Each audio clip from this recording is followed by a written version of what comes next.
Well, the real breaking news of the night is that Donald Trump has stopped aid to Ukraine. The unnamed White House officials who have leaked this story to NBC News, The Washington Post, and other news organizations are using the word pause, not stop. But that's the word they used when they claimed they paused the humanitarian aid being delivered to starving babies in Sudan. The food that was being delivered to children in the middle of a famine. They paused that. That pause killed starving children and is continuing to kill starving children because the truth is it was not a pause. A USAID official was immediately put on administrative leave when a memo emerged this weekend in which the official explained that even though a judge has ordered them to do it, the Trump administration has made no attempt at all to restart the funding and the machinery for that humanitarian aid at USAID, which includes life-saving drugs and food for people, children and adults, who are starving to death. And so when the Trump White House team uses the word pause, we have reason to believe, and Ukraine has reason to believe, and the world has reason to believe, that Donald Trump might never resume any form of aid to Ukraine. The Washington Post reports that their White House source said, quote, the decision could be reversed if Zelensky demonstrates a good faith effort to participate in peace talks.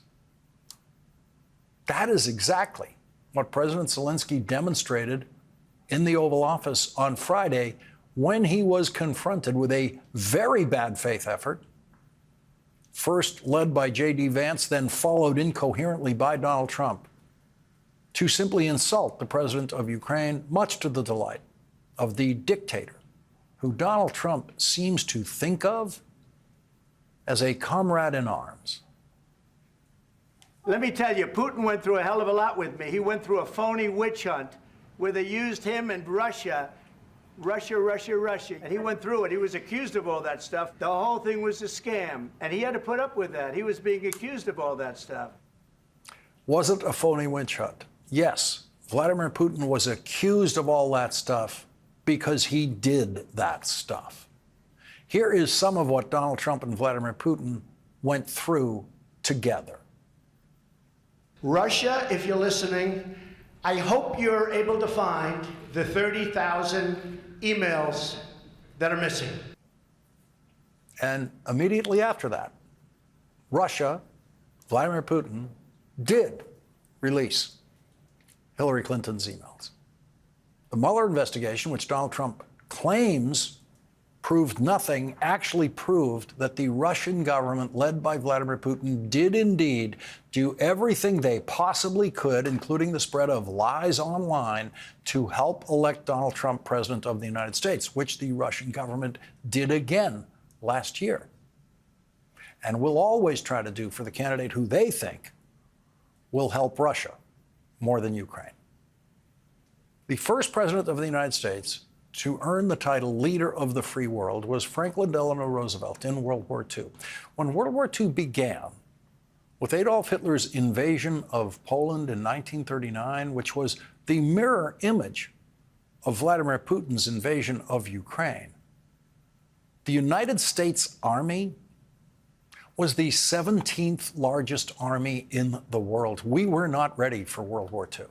But by the time the United States entered World War II, President Roosevelt was in the middle of a military buildup that would make the United States the most powerful military force on the planet.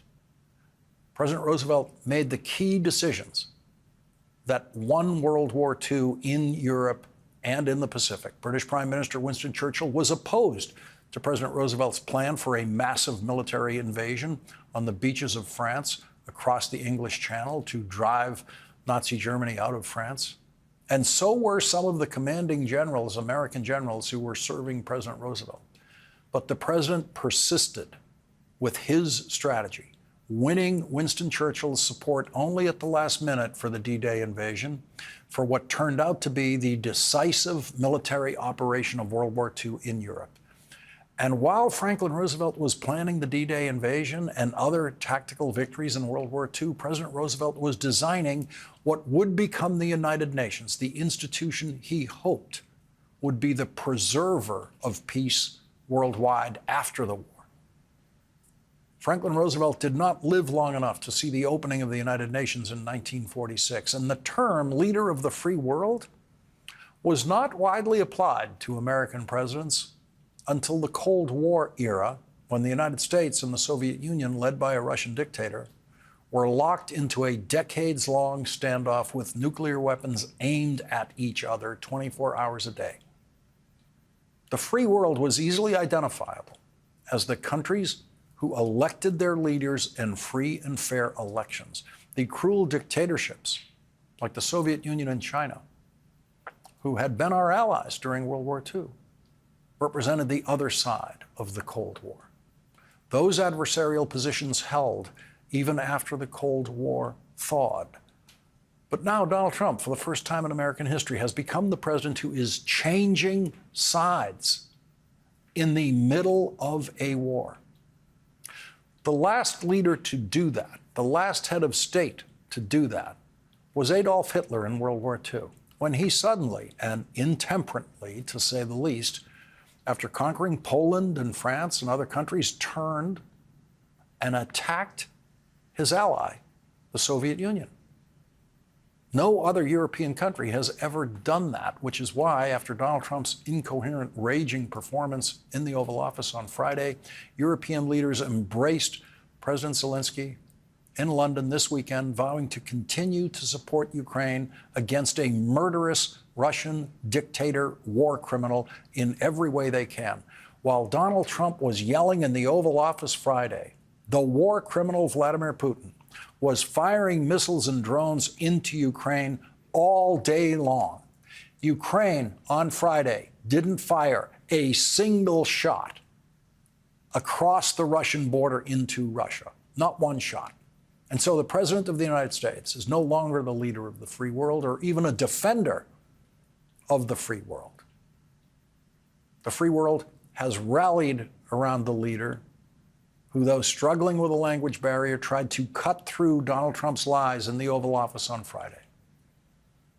President Volodymyr Zelensky might never be called the leader of the free world, but he is, without a doubt, the bravest leader in the free world. Leading off our discussion tonight is Democratic Senator Mark Kelly of Arizona. He is a member of the Senate Armed Services We get a lot Committee of glare here. and the Senate Intelligence Committee. Senator, thank you very much for joining us tonight. I want to, first of all, get your reaction to what happened in the Oval Office on Friday. Well, I met with Zelensky before that. We had a great meeting. Cameras were out of the room. What I saw in the Oval Office was what feels like a setup, and where Donald Trump and J.D. Vance feel like they're demonstrating a certain amount of strength. What they really showed the American people and the rest of the world was weakness, abandoning our ally at their most needed time. I mean, this war has gone on now for 3 years. It does need to end, but it doesn't need to end by the United States of America switching sides. That is a mistake. I don't think Donald Trump understands, or I don't even think he has the capacity to understand what he just did. But this was a colossal error, and if it is not corrected, I think it's going to haunt our country for decades. And also, tonight's news that they are, as they put it, the Trump White House puts it, pausing all aid to Ukraine.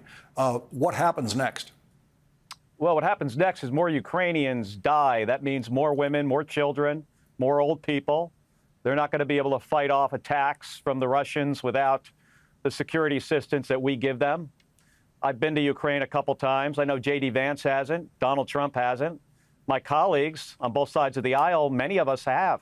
I met with folks in Patriot batteries who every single night are shooting down cruise missiles and ballistic missiles from the Russians. If they don't get help from us, those missiles get through.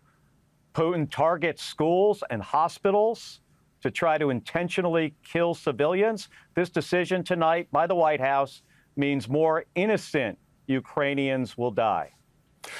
Can Europe rally now to a point where it can replace, to some extent, the American aid? It's hard to replace us. You talked about how we're the leader of the free world. We have been since FDR. I think we've been even before that. And I don't think Donald Trump understands leadership. He doesn't understand FDR or Churchill. He doesn't understand history. Can the Europeans step up? It looks like they're going to try to. But without our leadership, without our assistance, this gets very, very hard for the Ukrainians. And by the way, it gets easy for Russia. This is what Russia wants. The Kremlin just today, Lawrence, said that this was largely their vision. This is what they wanted. They now have Donald Trump, J.D. Vance, and I guess to some extent, Elon Musk on their side. How many times have you heard President Zelensky say thank you? It seems like every other sentence. He did on Friday in our meeting. He has a habit of saying thank you to the American people, thank you to Congress, thank you to this president, thank you to Joe Biden. I don't think I've ever met somebody that is more appreciative than Zelensky. I mean, he understands that how much help we are giving them. He gets it. And without it, his country doesn't survive. And if we don't get back in there and give them the assistance that they need, Russia is going to win this thing. And make no mistake, Putin wants to put back the Soviet Union, put it all back together, and he'll pick his next target. Do you think there's any hope of Republican senators taking any action here? Well, Lisa Murkowski stood up and said, put out a strong statement the other day. I think there is some hope. However, especially after this election, many of my Republican colleagues have unfortunately fallen in line, and they will parrot whatever Donald Trump says. If he changes his opinion on something, if he switches sides in a conflict, many of them will just get in line right behind him. And that's really unfortunate. And the consequence of all this, Lawrence, is that as a country, we are less safe. As an individual here in the United States, you are less safe, your family is less safe, our future is less safe.